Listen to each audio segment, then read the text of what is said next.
مقدس بائبل میں کہا گیا ہے کب بولنا اور کب چپ رہنا ہے، اس کا ایک وقت ہوتا ہے۔ تزادستان کی سیاست میں لوگ ایک طرف کی لمبی چپ اور دوسری طرف کی مسلسل آتش بیانی سے حیران و پریشان ہیں۔ 3 دفعہ وزیر اعظم کا عہدہ پانے والے اور سب سے زیادہ سیاسی تجربہ رکھنے والے نواز شریف نے مسلسل چپ کا روزہ رکھا ہوا ہے۔ ہر کوئی ٹمکٹویاں مارتا ہے کہ وہ دراصل کیا سوچ رہے ہیں۔ دوسری طرف جیل میں قید سابق وزیر اعظم عمران خان ہر روز مسلسل آتش بیانی کرتے ہیں۔ دلچسپ پہلو یہ ہے کہ ہر بیان پہلے سے مختلف ہوتا ہے، جس سے کنفیوژن میں بتدریج اضافہ ہو رہا ہے۔ آئیے آج جائزہ لیں کہ 2 بڑی جماعتوں کے رہنماؤں کا یہ رویہ کیوں ہے اور اس سے سیاست پر کیا اثرات مرتب ہو رہے ہیں۔ لیکن اس سے پہلے سب سے بڑی خبر، IMF کی جانب سے پاکستان کو پیکیج دینے پر بات ہونی چاہیے۔ اگر اس خبر کے صرف سیاسی پہلو کو دیکھیں تو مقتدرہ اور شہباز حکومت کو بہت بڑی کامیابی ملی ہے اور تحریک انصاف اور اس کے حامیوں کی پیش گوئیوں، تجزیوں اور کوششوں کو خوفناک شکست ہوئی ہے۔ تحریک انصاف سے وابستہ ہر دانشمند کا 8 فروری کے پہلے سے لے کر آج تک مسلسل یہ تجزیہ رہا ہے کہ یہ حکومت خراب معیشت کی وجہ سے چل نہیں سکے گی، کوئی ادارہ اسے قرض نہیں دے گا اور یوں حکومت معیشت کی تباہی کی وجہ سے گھر چلی جائے گی اور یوں پھر سے اقتدار تحریک انصاف کا ملے گا جو ملک کو معاشی بہتری کی طرف لے جائے گی۔ تحریک انصاف کا مفروضوں پر قائم یہ بیانیہ غلط ثابت ہو رہا ہے۔ IMF کے ٹیکے سے حکومت چل پڑی ہے اور اب سسٹم کام کرنا شروع کر دے گا۔ مشہور امریکی صحافی ران سسکنڈ نے اپنی کتاب وے آف دی ورلڈ میں لکھا ہے کہ امریکی نائب صدر ڈک چینی نے اصول پسندی کو چھوڑ کر عملیت پسندی کو ترجیح دی، وعدے کے باوجود بے نظیر ووٹوں کا ساتھ نہ دیا، جبکہ جنرل مشرف کی طاقت کو مانتے ہوئے اس کا ساتھ دیا۔ اب بھی یہی صورتحال ہے، عالمی ادارے اخلاقی اصولوں پر نہیں عملیت پر چلتے ہیں۔ کیا IMF نے تحریک انصاف کی جانب سے قرض دیتے ہوئے شرط لگانے کی جو بات کی تھی کسی نے سنی؟ کیا امریکی ایوان نمائندگان کی بھاری اکثریت سے منظور کردہ قرارداد کا عالمی ادارے IMF پر کوئی اثر ہوا؟ نہیں۔ آج کی دنیا اخلاقی اصولوں پر استوار نہیں، آج بھی عملیت پسندی ہی کا راج ہے، وگرنہ غزہ میں جو کچھ ہو رہا ہے کیا یہ ممکن تھا؟ آج کے موضوع کی طرف واپس چلتے ہوئے مجھے صوفی دانشور اشفاق احمد کے ساتھ کیا گیا ایک انٹرویو یاد آ رہا ہے۔ اس انٹرویو میں انہوں نے مختلف سیاستدانوں کو لٹریچر اور تاریخ کے کرداروں سے تشبیہ دی تھی۔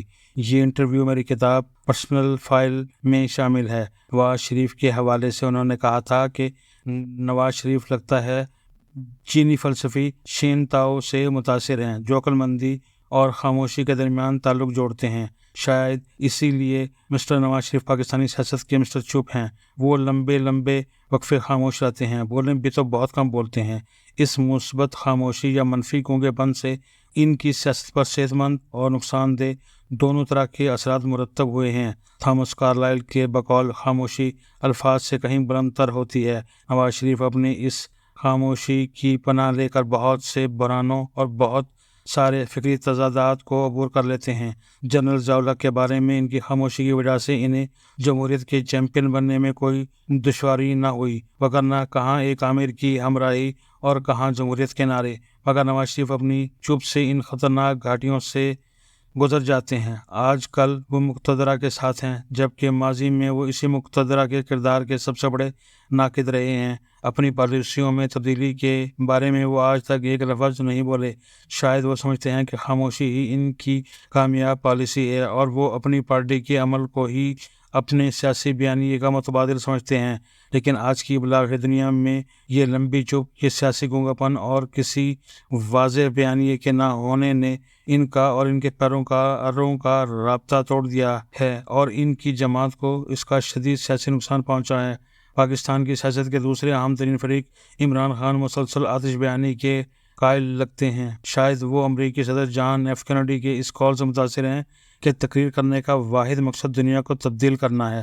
جتنے نواز شریف چپ رہتے ہیں اتنے ہی زیادہ عمران خان بولتے ہیں، تقریر پر تقریر، اور پھر آئے دن نئے سے نیا موقف۔ ان کے مسلسل بیانات اور ان کی شعلہ بیانی نے ان کا مضبوط سیاسی بیانیہ بنانے میں کامیابی حاصل کی ہے۔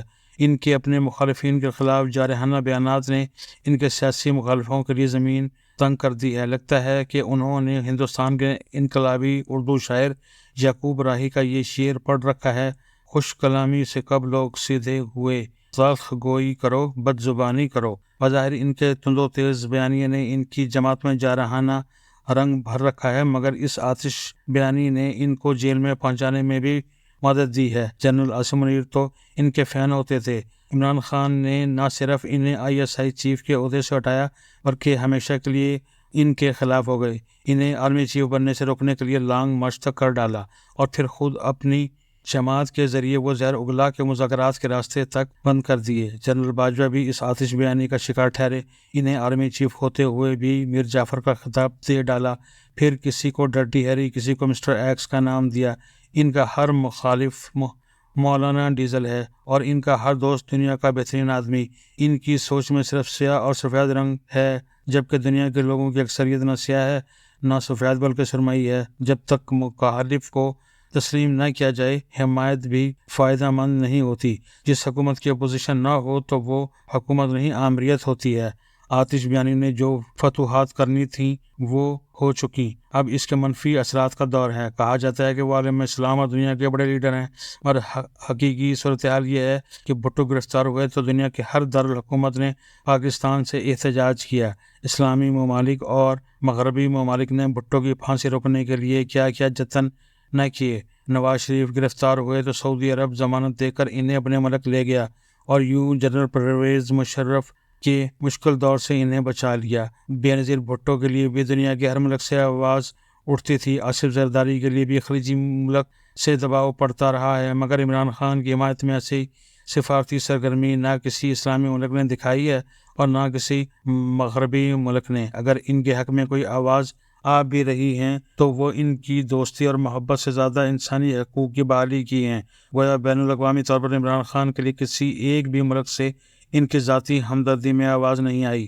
تحریک انصاف اور عمران خان کو اپنی اس بین الاقوامی تنہائی پر ضرور غور کرنا چاہیے، وگرنہ تو مشرف کی اقتدار سے علیحدگی کے بعد ان کی مدد کے لیے بھی سعودی عرب، دبئی اور امریکہ آ گئے تھے۔ مسلسل آتش بیانی کی حکمت عملی اختیار کرنے والی تحریک کو تلخ حقائق کی ایک سخت خوراک بطور دوا لینے کی ضرورت ہے، تاکہ وہ افسانوں اور خواہشوں کی دنیا سے باہر آئے۔ 9 مئی اور بعد تک یہ خیال کیا جاتا رہا فوج کے اندر بغاوت ہوگی، پورے ملک میں انقلاب آ جائے گا۔ ایسا نہ ہو سکا، بلکہ الٹ ہوا۔ پھر عدالتوں سے سب توقعات وابستہ کر لی گئیں۔ نہ جسٹس عطا بندیال کچھ کر سکے، نہ ان کے دوسرے حمایتی جج کپتان کو جیل سے نکال سکے۔ معیشت تباہ ہونے کا خواب بھی ٹوٹ چکا۔ پاکستان کو بین الاقوامی طور پر رسوا کرنے اور تنہا کرنے میں کوئی خاص کامیابی نہیں ملی۔ فوج سے براہ راست مذاکرات میں بھی کامیابی نہیں ملی۔ صرف ایک ہتھیار ایسا ہے جو تحریک انصاف کے پاس سب سے طاقتور اور مضبوط ہے، وہ ہے پاپولیرٹی۔ لیکن اگر غلط توقعات کا یہ سلسلہ جاری رہا اور امید پر امید ٹوٹتی رہی تو اس سے بھی نقصان پہنچے گا۔ واحد راستہ سیاسی جدوجہد، سیاسی اتحاد اور پھر سیاسی جماعتوں سے مذاکرات ہے۔ اخلاقی برتری کو عملی فتح میں بدلنے کا یہی واحد طریقہ ہے۔